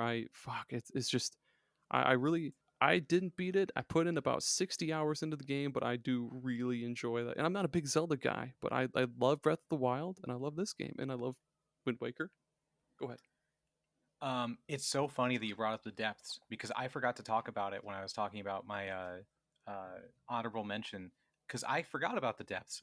That's just another thing that like I feel like a lot with Tears of the Kingdom. Either it hits really hard with you or it doesn't, and the Yeah. depths were a big miss for me. I had no interest in exploring the depths. When I got to late in the game and you have to go into the depths, I was like, I don't want to do this. I keep dying and it puts me at the top. And one of my friends was like, why don't you just fast travel down to one of your things? And I sent him a picture of my map at that point in the game, and the depths is completely uncharted because I hadn't explored it at all. And his response was just, "Oh my god." I didn't explore a whole lot down there myself. I just made like the monster truck thing, and I found a couple of those ghosts, and I forgot what they give Mm, you, but I was like, okay, cool. I should find more of this shit. And then I was like, this is stupid, and then I went back up to the yeah, surface. But I really like making monster trucks. yeah. What better place to make monster trucks than The Legend of Zelda? Exactly. Sunday. Okay. Number 5, Tommy. Number 5 for me is Cinco.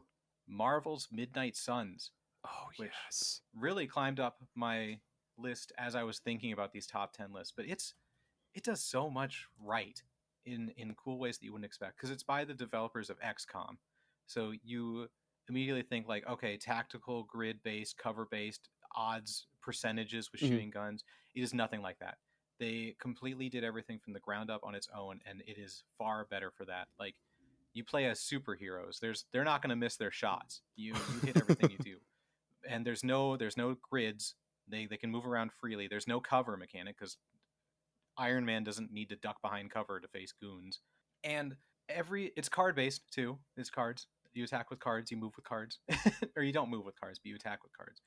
Every character is so insanely unique that they're so fun to play as and mix and match their abilities. Like Spider-Man leaps around the stage, ties people down with his webbing. He's just this rapid little moving guy. Um, Nice. Magic opens portals, so you can use portals to reposition your allies or reposition the enemies. You can just drop them off a cliff if you want to, open a portal behind them. Captain Marvel gains shield, and as she gains shield and takes armor when it gets enough, she like goes Super Saiyan and just destroys everyone. There's so many different strategies with each individual character, and they made an overworld that they didn't need to, like the home base area of like the castle or the whatever it's called. Oh, the It's Abbey or whatever? the Abbey, yeah, thank you. Yeah. It's a huge open world with tons of stuff to explore and secrets to find, and you just get into a really cool cycle of going into combat, coming back, and opening your loot boxes of cards. You can go into training to make people stronger. You can just go on fun little dates with your people and have Spider-Man and Tony Stark go look at the stars.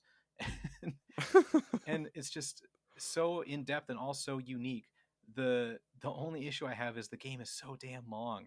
It is so long. I played like 40 hours and I don't even know if I was halfway done with it. Oh It's a god. long game, and it gets to be grindy on you. Like after I'd gotten used to the characters and stuff, you unlock better and higher quality cards, and it changes how you do the combat because they're better. And I was like, man, I'm this is a lot to do for multiple characters and keeping track of everything, and while still exploring the overworld to go through cutscenes. It just gets to be too much. They had a great thing and they just made it too big. God, that sucks. I hope they get another shot at it, because if they make a sequel and round out those edges, it would be something really special. So they just cut it in half basically, like Yeah, make yeah, the story essentially. half as long. Yeah. That does make sense. Yeah. Like strategy RPGs, I can't think of any other ones that go even past 40 hours. I know like most Hmm. Fire Emblems are like maybe like 30 hours or something like that. Fuck.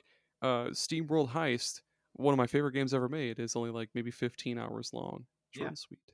Uh I don't know why they made it so long. I mean, yeah. it was probably to they have a season pass and skins and stuff that you can buy for Gross. money, which does not need to be in that kind of Nope. game. Doesn't need to be there. Whatever. Number 4. Yeah, number 4. Evolings. Oh Ooh. boy. Shit. So again, roguelike. I'm not afraid of it. No shame. Evolings is like if Pokemon and Darkest Dungeon and Slay the Spire got together, banged a bunch, and then spat out a kid. So fuck. So you start off. It has you pick one of three Evolings. And when you first start the game, though, they're you're the ones you can pick. You're limited to like three, so it's either slime, peppermint, or sparkle. And yeah, as you go along, you'll truck along the Slay the Spire style map where it'll be different icons for different things. So like an angry face would be like an enemy encounter. There's a money icon for a shop, of course. There's question marks for like random things. Like there are these cool little like well, I guess not cool, but there are these like little quick time things that can sometimes happen on those tiles. Where it'll be like dodge the daggers, and you'll have to do like up down down up B or like left right BA or some shit like that. And if you don't do that, you'll take damage. But if you do it, not only do you not take damage, but you get money. But there's all sorts of other stuff as well too. Like there's spots where you can evolve your Evolings, where you either increase a certain stat for every, I guess, Evoling in your party, or you increase like this and this and this stat by a certain amount for only one Evoling in your party. And there's just a bunch of other stupid shit that you can come across. There's also other spots for this like cardboard box where you can leave an Evoling and come across it in a layer playthrough. spots where you can pick another eviling, one of three. And as you go through and play the game more, beat more floors, beat more bosses, you'll unlock different evilings that you can choose from. And when you get a certain combination of three evilings, you can fuse them together into some bigger, badder motherfuckers. Like if you fuse three peppermints, you can make a candy cane. If you Nice. if you use three slimes, you'll make a glob. If you use three sparkles, I think it's like shimmer or something like that. But then if you fuse either two peppermints and a slime or two slimes and a peppermint, you can make Sir Pickle. And there's just all sorts of goofy little combinations you can do. There's all sorts of different evilings that you can unlock and fuse into. There's also occasionally a spot on the map for this slot machine, and there are, I think, like three or four evilings that you can only get from that slot machine. So if you're lucky, you can get a pretty fucking rare, pretty fucking powerful eviling out of that, and that's cool. Uh, and then yeah, the shop. Uh, Basically, you buy items from there like you would Slay the Spire, except of course you don't buy cards. You just buy like relics or artifacts. I forget what they're called. They provide different passive boosts, and it'll be like the knife, which does like 10% of the enemy's max health when your evilings attack or whatever shit, whatever. And then combat is just like a turn-based RPG, basically. Like you issue commands individually to each of your evilings, and as soon as you issue that command, they'll do it. So it'll be like Peppermint, use Sugar Rush, she'll do it. Then after your guys go, it'll be the enemy's turn. And then during combat, though, you can see not only what attack the enemy's going to do, but like which eviling they're targeting, Mm. if they're going to block, stuff like that. So there's a lot of strategy involved because the game is brutal and unforgiving as fuck in typical roguelike fashion. But luckily, if you really pay attention to none of the evilings you pick, how you power them up, the items you pick up, and shit like that, you can break the game pretty goddamn easily and just plow Yes. through it. Yes. Dude, it's like $3 on Steam, Whoa. $8 on Switch, and I don't. They should bring it to mobile because it'd be Yes. perfect. You know, need buttons, you just press, press, press, press, press. Bring it to mobile. God damn it, easy money. Evil Links. Basically, That's it. every game you talk about, I'm like, gosh, I wish it was on mobile. Number 4 for me. Remember a few minutes ago when I was like, I just can't get into beat 'em ups. Yeah. Like a Dragon, Gaiden, the man who erased his name. So yeah, I don't like beat 'em ups. So when I play this game, I play it on the easiest difficulty, which genuine like I thought that would make it so like I take less damage but dish out more damage. No, it basically just does everything for me. I tap X and Y in random order and it still does like the special moves and it grapples people and throws them and uses his abilities and stuff, which is fine. I'm not playing this game for the combat. I'm playing this game for the story and to experience Kiryu's story, and it's so fun. I forgot how fun these games are. I played 0, 1, and 2, and I started 3, and now I'm jumping right into this one. But I guess what makes this one different is Kiryu is a secret agent man going under a different name. He's got secret agent abilities like the spider wire thing that can wrap people up, or little drones that attack people, or a little cigarette bomb. Uh, it's dumb. It doesn't really play like any part in the story at all, but it's a fun change of pace. What really gives me the giggles though is he goes by Joryu instead of Kiryu. He changes his name and he wears sunglasses. That's how he's disguising himself. So it's in Sotenbori. Everyone recognizes him. Everyone's gonna know who he is. So people will go on like a 5 minute thing and be like, Kiryu, we need you to join back up with us in the Yakuza. The Ori Alliance is planning this, and we need you as muscle to fight the feedback. We know that you're a dog for the government right now, but you can break free of those chains. We can help you with the orphanage, and we'll take care of everything else for you. After this long 5 minute thing, he's like, "Well, you've got the wrong guy. My name's Joryu." And he was like, "Stop it! Just cut it. We know that you're Kiryu." And he's like, "I'm not Kiryu. I don't know who that Who the is." fuck's that guy? So funny. And they added this. Oh my gosh, I downloaded this because someone on Twitter was like, "Yeah, I beat it in 10 games and has a super crushing ending." And I was like, "Cool, I'm down for that." And I'm 10 hours in, and I'm only in chapter 2 because I keep doing everything else but the main story.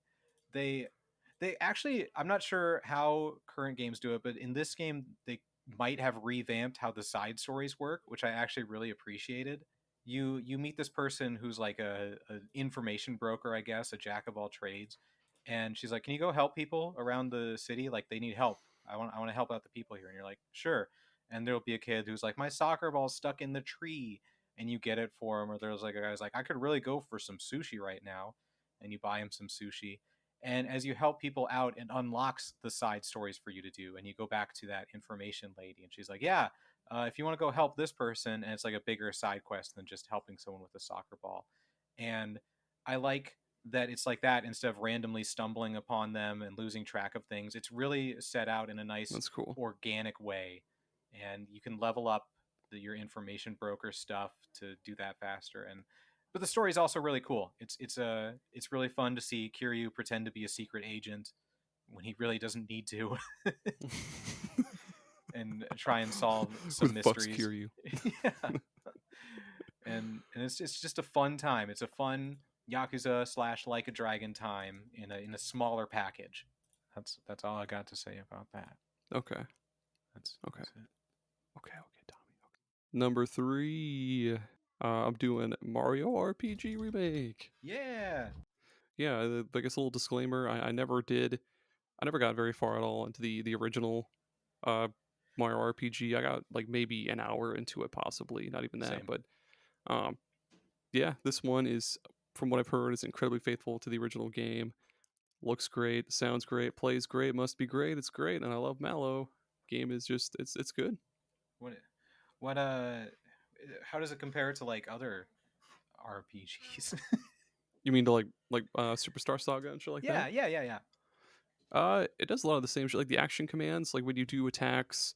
I guess a good example being, your characters can potentially do like more than one attack. So like Mario, for instance, he'll go up and punch an enemy, and if you press the A button in time when he punches the enemy, he'll do a second punch. Or like Bowser throws a chain chomp, and it'll hit the enemy, and then like go chomp, chomp, chomp, chomp, and then do just a shit ton of damage, and it'll kind of splash out to other enemies. And each character has like a lot of different weapons they can equip too. It's not just like, hey, they have shoes, or like, haha, he has a gun. It's like Mario can have gloves to do different punching attacks, or he can equip like a Koopa shell that he kicks at enemies, or a hammer. Mallow has a staff, a pair of cymbals, like the psh symbols, where he punches enemies. Bowser has a shit ton of shit. He can throw Mario. That's one of his things. He can throw Mario at enemies. That's cool. Yeah. And yeah, it's also like each character has their own like purpose, because Mario's an all-rounder, but like Mallow is basically your mage. He's got like electric and snow attacks. Uh, Peach has like healing and buffs.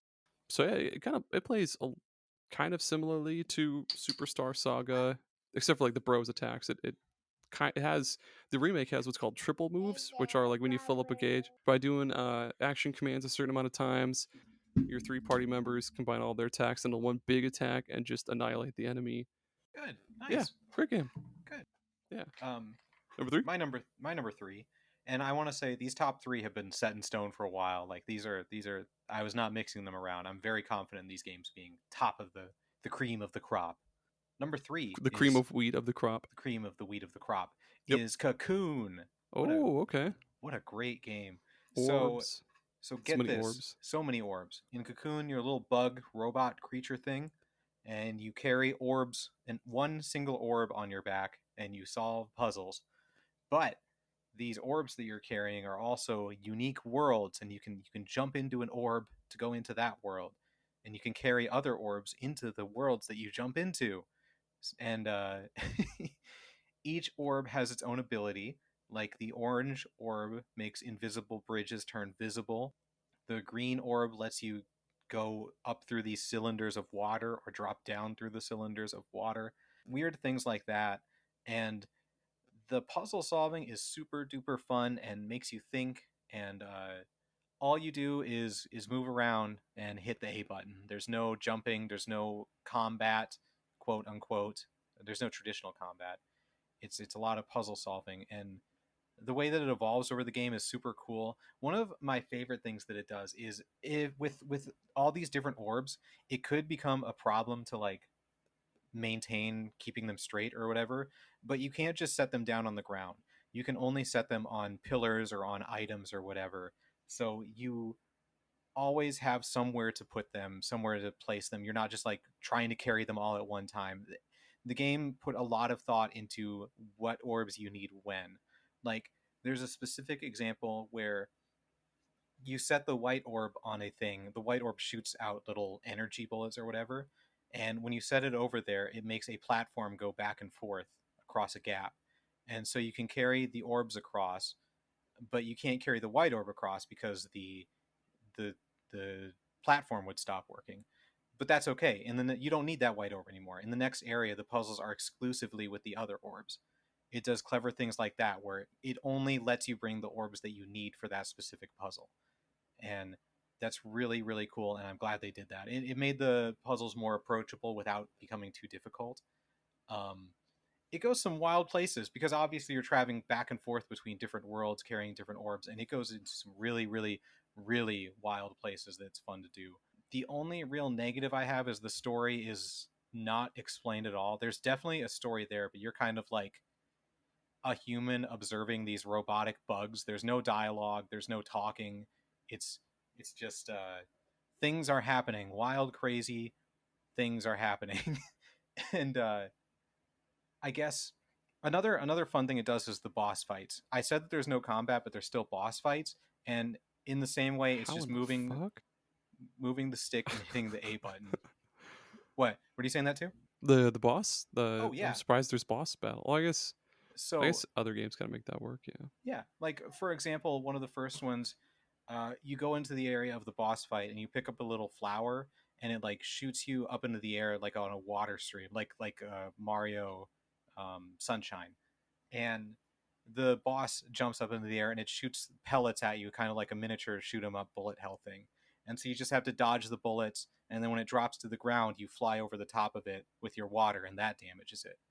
They do clever ways of having boss fights while only allowing you to move and hit the A button.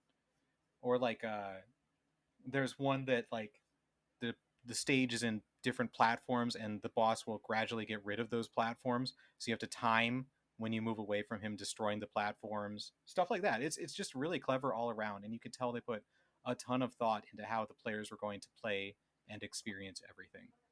And who made it again? It was the people who made Inside and Limbo, wasn't Yeah, it? it was the former devs. They made a new Oh, team. okay, okay. It Yeah, was that is the cool. same people. Yeah, really good. Coolio. Speaking of number two, number twos. Woo. Yeah. Fuck. Yeah. Yeah. Well. Yeah. Pizza Tower. Pizza Tower. Oh Everybody. yeah, that's like your perfect game. Yep. Yep. So, it's basically not basically, but it takes a lot of inspiration from Wario Land 4.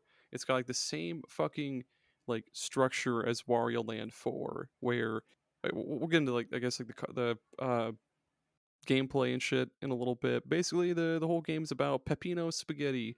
He owns he owns a pizza shop, and then the pizza tower emerges, and it threatens to put his pizzeria out of business. So Peppino's like, "Fuck that," and he ventures into the tower, and then bam, here we are. One of the greatest things ever about the game, first off, is the art style. It's got this weird like zesty, like jittery '90s art style to it. I don't know how to explain it without you just like looking it It's up, but it's like as if the '90s never died. it really is. It reminds me of, I don't know if anybody else remembers the old show Science Court. Uh, No. okay, cool. Well, fuck, I forget what channel it was even on, but I remember see. It reminds me a lot of that, like shows like that, where the art style just looks like shit, but it's like all squiggly and stuff. Except in Pizza Tower, it doesn't look as shitty. It just fuck, it's just zany, I guess. I don't know how to explain it. Just like it looks great. The music is really fucking cool too. It's how do it's got that like 16-bit crunch to it, if that makes any sense at all. Like Yeah, yeah. they have heavy guitars, but they don't sound like guitars. They sound like MIDI versions, or like yeah. Hopefully that makes sense to you and everybody else. But It does. it's got a great fucking soundtrack though. Yeah. Then we get to the gameplay. Like I said, it's a basically exactly like Wario Land 4. So as an example, Wario Land 4, Wario goes into a level. He goes through the level. You got to find this little key ghost thing. I forget what it's called. And then you hop on this frog totem, trigger a countdown. You do adventure all the way back to the beginning of the level. Go through the portal that appears there, and then bam, you beat the level. And any treasures you found along the way, like gems and coins and shit like that, you'll keep those. But uh, Pizza Tower is basically the same thing. You go through a level, you collect what are called toppings, which are like little pizza toppings like pepperonis and mushrooms and shit like that. Um, you'll also come across little power ups that they're like little temporary gimmicks. Like Peppino will be rolling around inside of a barrel. He gains the ability to fly or something stupid. But yeah, basically you'll go through a level, trigger a countdown, make your way all the way back to the beginning of the stage, and then bam, you beat the stage.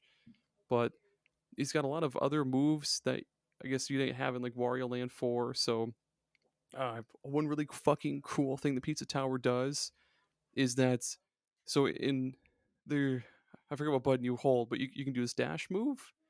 And if you hop at a wall, or if like you're running and it like curves into a wall, he'll run up the wall and he can Yep. like run up and down walls and shit. Of course, as long as they connect. Uh, it's so fun to try to speed run different levels because it's so fucking fast. And it's just got so much attitude because like all the enemies are just fucking grotesque and funny looking, and like the entire time you're going through a level, there's like this TV screen in like the top left or right corner, and you'll see Peppino's face, and he'll react to different things. If you get hit, you'll see his face going like ah, or if he's going max speed when he's dashing, you'll see him gritting his teeth, and he looks super pissed. He's like ah, and like fuck, it's so great.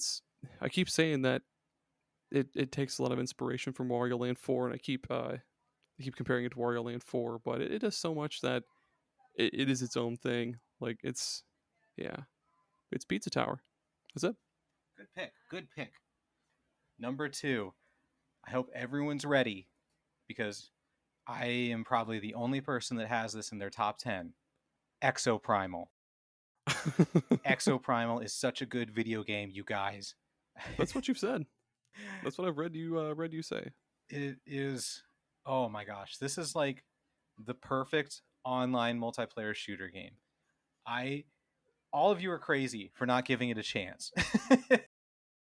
It's a 5v5 thing, player versus environment. Sometimes the matchups are randomly generated with random objectives. Like there's different maps. You spawn into an area randomly, and it'll be like, go over here to do a thing, or go over here to do a thing, or go and do this thing. And you do it, and you're racing the other team who is doing it on the other side of the map. And then most of the time, when you get to the end, your goals will meet up, and you'll be trying to complete your objective in the same area that they are. So you can combat each other, you can fight each other, or try and focus on your objective. there's there's tanks, and there's DPS, and there's healers, and there's different mech suits for each one that do different things. My favorite was Witch Doctor, who can plant little healing things in the ground. It creates a circle of healing, or you can throw out an umbilical cord to heal your allies, an individual one. And Hey, it's got a that's lightning. What? that's two mentions of a witch doctor in this episode. Hey, witch doctors, shout out. Yeah, shout out to Witch Doctor. Good year for Witch Doctors this year. Um, and it has a staff that can shock and hold the dinosaurs in place. It doesn't damage them very well, but it holds them in place for your allies to damage them. Each mech is so unique, so completely unique with its weapons and abilities, and you can switch to a different mech at any time in a match. You're not set on who you pick. You can switch whenever you want. Um, and the mechs themselves between matches, you can modify them with different abilities and buffs to make it however you want. Like I made my witch doctor's healing circle last twice as long. I made the electricity go twice as far but do less damage. There's so much customization. It's nuts. And then after you play the game for like 10 hours, everything gets flipped on its head. um, the the actual things that happen get more extreme and crazy. Like you'll load into a match and the bad guy will have sent a plane to crash land next to you, and it's got thousands of I didn't even mention the dinosaurs. There's dinosaurs everywhere. The big thing is dinosaurs in this game, and thousands of pteranodons will be flying in, and you have to work with the other team to try and fight them off. Or a wave of you'll look in the distance, and thousands of velociraptors are coming out of a portal and going across a bridge, and they're going to come and eat you. And throughout all this, there's somehow a story mode. The whole thing is a story. You go into the online match as in your mech, and your little crew while you're in that match is quote unquote searching the island that you're crashed on to learn information about it to find a way off. So it does like this really really great loop of going into a battle, doing your best, unlocking new stuff, and then going back to your ship to see what you learned. There's a big old thing with mysteries and clues and just learning more about it. You get cutscenes with your crew members and stuff. It's such a well put together game in so many ways. It just it's such a cohesive thing. It's so fun to play. Having everything be randomized is super cool. It keeps every match fresh, and the abilities are fun. The only negative I have is once you beat the story, there's nothing else to do. There's no reason to keep playing that game. They Oh, not have even. Oh, go ahead. Go ahead. there's no end game. There's no post game stuff. It's just What? yeah, you can keep playing, and it's randomly generated stuff. It's the same matches as it was before, but there's no more story. There's no like harder things to unlock. There's no nothing, which is bizarre. It's so bizarre because they have a battle pass too, and they have seasons. Um, right before I quit, they doubled the number of mechs, and they gave them away for free, which is amazing in this day and age. But there's no reason to keep playing because there's nothing else to do. Fuck, that sucks. That's and they haven't added anything since then. Yeah, they have plans through 2024. They're gonna have like crossovers with Street Fighter and Monster Hunter. Oh Um, yeah. but again, it's just like skins and weapons and stuff. But there's no additional like I comparing it to Destiny 2, where it's like you can keep doing these runs of different things and you'll unlock different fun stuff. And Exoprimal is like you did it. You beat the story. You're done. Yeah, it's surprising how there is no post game shit or any bonus stuff for being in the game, considering how much of an emphasis the game has on multiplayer. Is there no Yeah. like separate multiplayer mode? The only yeah, it's just multiplayer all the time. What the fuck? Yeah. My It's my time for number. number one. It is Get time for ready, number one. everyone. Man, I'm sweating. I when I was as I've been keeping track of my list and putting things in their order that they've been in, I had to think about it a lot because I was like, is this really my number one? Is and yeah, I mean, it's one I come back to a lot. It's a game that came out, I think mid this year, mid 2023. It came out. I've played it pretty fucking often. Tommy, give me a drum roll.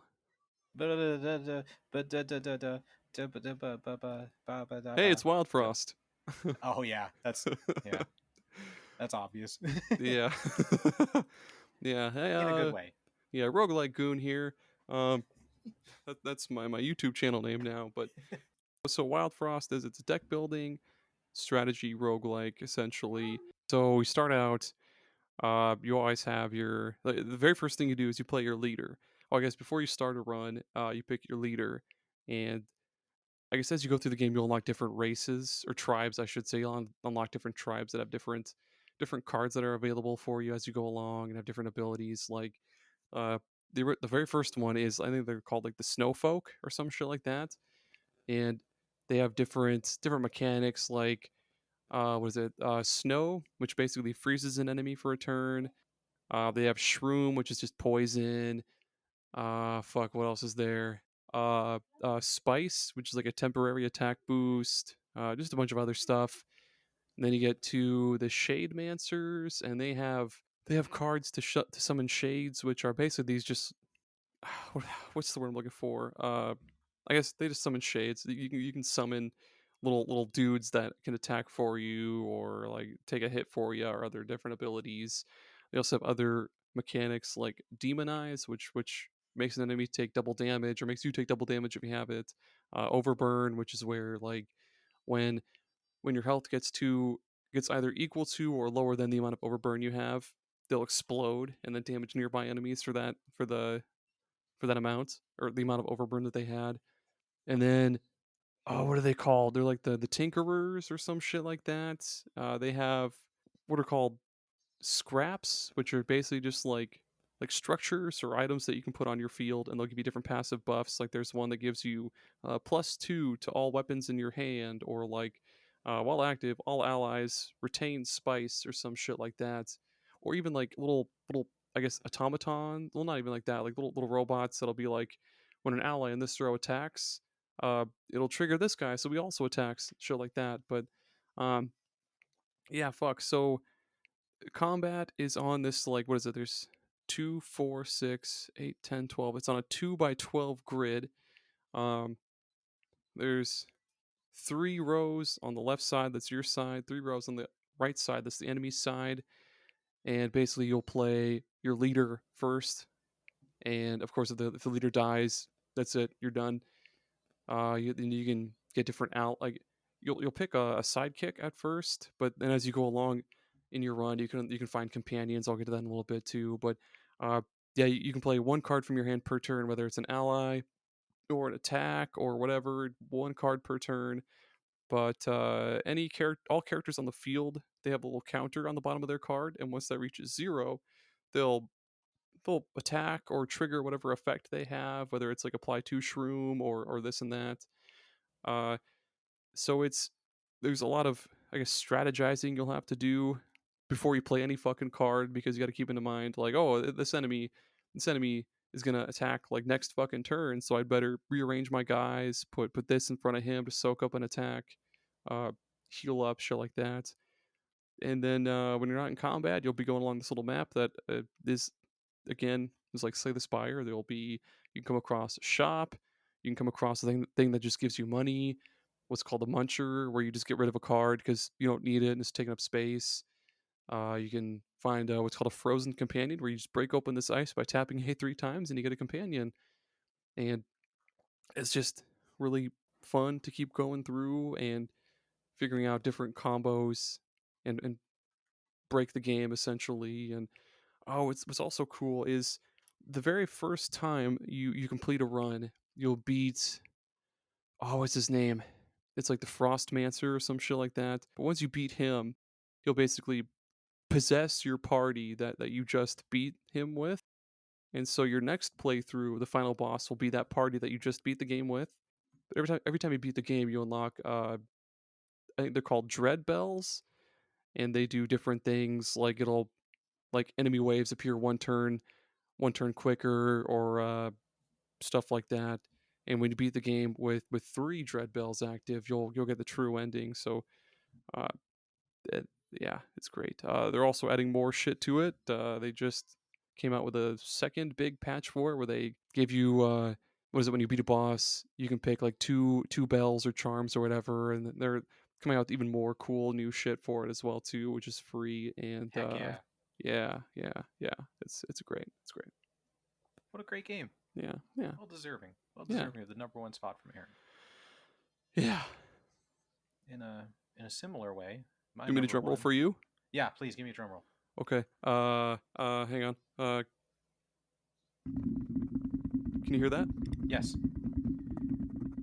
Metroid Prime Remastered. Holy shit! I was not expecting that. Oh, well, expected the unexpected. Um yeah, it's going to be tough to talk about because that game initially came out 20 years ago, something like that. But I have never played a Metroid game or a Metroid Prime game, so this was my first time experiencing it, and holy cow, you guys, what an experience! it's a it's a very good video game. Um, I how do I even it's Metroid Prime. You go around these different biomes and do your exploration and your shooting and stuff, but it's so well made. I can't believe that Nintendo made this, honestly. Um, it shouldn't work. Nintendo shouldn't be able to make a first person exploration shooter Metroid game, but they did. It's so fun to explore and find all these secrets and stuff. And I guess what pleasantly surprised me was some of the story bits, how you land on this planet that had like ancient life on it, ancient sentient life, but more recently it was taken over by pirates, by space pirates. And so as you're exploring, you'll find tablets from the ancient civilization that used to live there, and you'll also find stuff from the pirates that currently live there. So you'll get kind of that dual narrative of what happened to these ancient people and also what the pirates are doing. And going from seeing these ruins, these relics, these ancient buildings, and then seeing how these pirates have taken it over with their mechanical stuff, and it's really cool. It's a really fun to explore that stuff. And in typical Metroid way, seeing something off in the distance and being like, "Oh, I wonder how I get that," and then later getting the thing that lets you get it is a good feeling.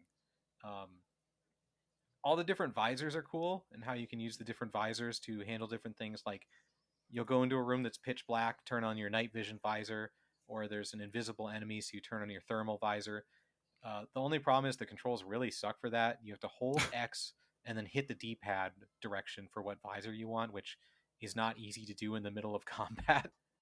That's like my only real complaint about the game. It's from beginning to end. There's like the magma area, there's the ice area, there's the sandy area. It's all so fun to explore, and having all these different paths and elevators that go from place to place. It can be kind of cumbersome to go from place to place, but I don't even mind. I don't even mind exploring and turning into a morph ball and swinging from place to place. It even has like you'll go back into areas with new abilities and go into places that you didn't even know existed up above where you were before, and it's like, oh wow, this is super cool. It's it's just such a great game. I'm The worst part is that they somehow haven't released Metroid Prime 2 remastered. I thought it would be right on the tails of Metroid Prime remastered, but they're gonna keep me waiting, I guess. It's got to be coming. It's Same with gotta be. same with 3 remastered, and I mean 4 is cooking. It's Yeah. apparently slow cooking, but I have it's coming. I am 3 jobs away from when Metroid Prime 4 was announced. I've been working the same job for like 5 years since Metroid Prime 4 was remastered or Nice. announced. Nice. Good for you. Good for you. Fuck. So loyal. I know. But that's it. That's our top 10. Thanks, That's it. everyone. That is Thanks a top for 10. everyone. Wherever you are, please give us a round of applause. Yeah. Oh, thank Or you. yeah, tell Thank us what you. your number 1 So game of the kind. year is so I can be just as surprised as I'm sure you Tell all me, were by our tell me top 1. where, tell me where Exoprimal ends up on your list. Where fucking Wildfrost ends up on anybody Yeah. else's. See, we probably should have said this at the beginning, but this is why I love doing these top 10 lists and why I love podcasting with you. We had 10 games. They were all completely different. In Yeah, our we did. 2 years, we've had one game the same on our top 10 list. That was Vampire Survivors last year. Like, and I didn't even think about talking to you about you beforehand. I didn't even need to verify you. Like, what if we have this game the same? Because I knew we wouldn't. We got really, really close with Tears of the Kingdom, but Yes, yes, that well, was no, not number even really, 11. really, because that was your Oh, honorable mention, but yeah, mine is number 5. and I Oh, guess Luck be a Landlord too. that was super close, Yeah, man. I hope you enjoyed listening to this, everyone. I hope that we made you proud. please, please don't stop listening to us because of our weird taste in games. But if they want to stop listening to us and just experience on the internet, where can they do that, Aaron? SuperPodSaga.cam, previous episodes, blog, social medias, support page, which I should probably change the name from support to something else because it sounds like you need help with something. We're the ones that need help. Yeah, we need help. Patreon, yeah, $2 or $4 a month, bonus episodes, stuff. SuperPodSaga.com. All right. That's it. Thanks for continuing to listen to the show. Check us out next time, or check out past episodes if you're listening to this in the future. Yeah, and have a great 2024. Yeah, have a great 2024, everyone. Bye. Bye.